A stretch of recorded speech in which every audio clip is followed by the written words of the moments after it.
Hello guys, welcome back to the channel. In today's video, I'm going to show you how to sit down in Heartopia game.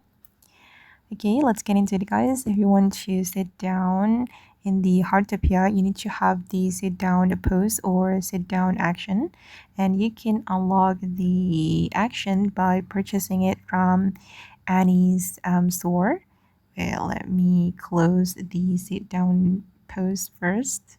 Okay, and we're going to go to Annie.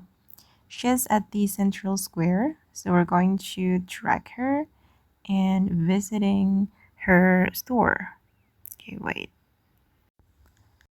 Okay, this is Annie, and you can talk to her. Then open the store.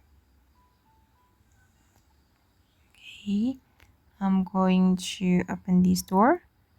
Go to the friendship store, and you can buy the sit down action here, this one, and if I'm not mistaken it cost 6k golds.